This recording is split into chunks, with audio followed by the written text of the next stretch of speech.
What is up guys? It's another day and another vlog. For today's video ay may ipapakabit na naman tayong pyesa para sa binubuong Indo concept para dito sa motor na to. Sa Click 125 version 3.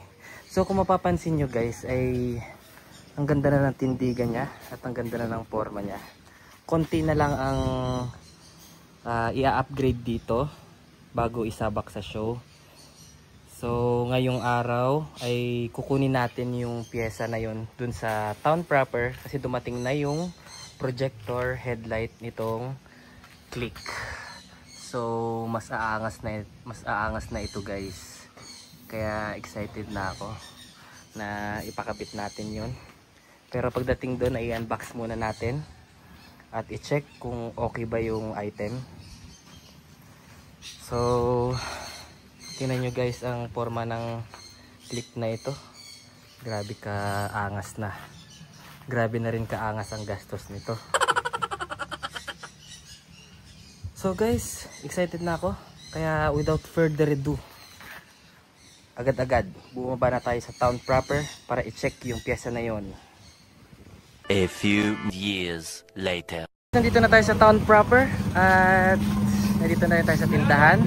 By the way, ipopromote ko na rin pala guys itong tindahan, itong Katis Auto Parts and Trading. Kung naghahanap kayo ng affordable at quality na mga appliances at mga makina ng bangka at mga parts nito, hanapin nyo lang ang The Great Eric Mendoza, the famous in Coron, Palawan.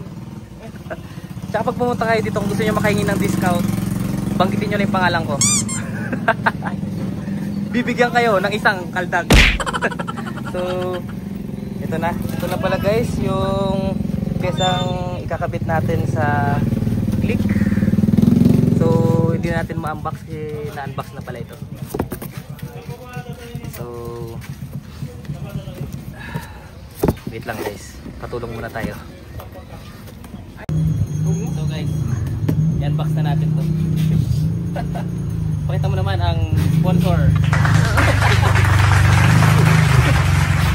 So guys, ayun, may kasama na pala siyang switch. Guys, sulit din naman.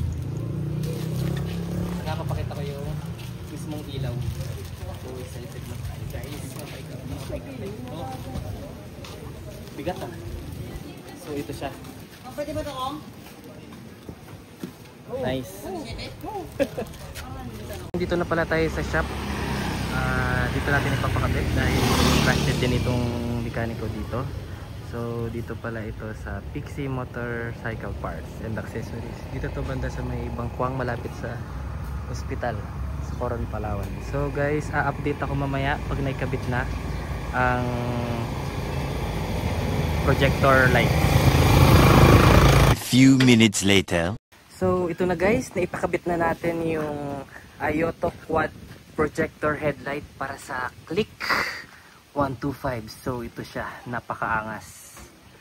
Parang daig niya pa yung sasakyan. Kasi yung sasakyan usually dalawa lang yung projector. Ito naman 4. So ngayon guys, ipapakita ko sa inyo yung animation niya kapag binuksan. At saka yung high beam and low beam niya para makita nyo. So yan.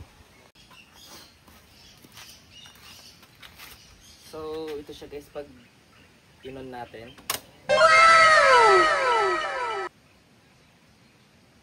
So yan, may animation siya.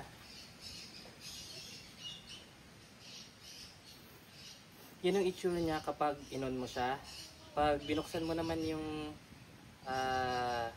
signal left, saka ito naman yung right.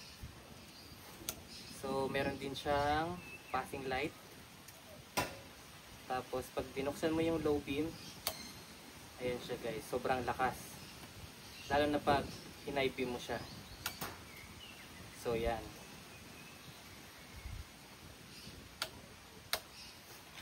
So guys, kung mapapansin nyo ay talagang elegante yung dating nitong projector na to. Hindi lang siya pang forma kasi guys magagamit din siya sa lalo na paggabi Hindi nyo na kailangan mag mini driving light, mag-install lang kung ano-anong mga ilaw dahil grabing lakas na ng ilaw niya. Yung buga ng ilaw niya guys, lalo na pag high, talagang sobrang lakas. Para sa mga gusto rin palang umorder nito at gusto rin magkaroon yung click nila ng ganitong klase ng ilaw guys, mabibili nyo pala ito or ma-order nyo to sa Shopee at ang price nito ay nasa 9,300. Tapos plus shipping guys, siguro aabot kayo ng more or less 9,800, mga ganun. So guys, worth it naman siya. Maliban sa pogi na, ay functional din naman siya. Dagdag angas talaga guys. So yun, bali pasok din ito sa Indo Concept. At konti na lang ay talagang makukumpleto na itong mga pyesa para sa show na gaganapin dito sa Coron, Palawan.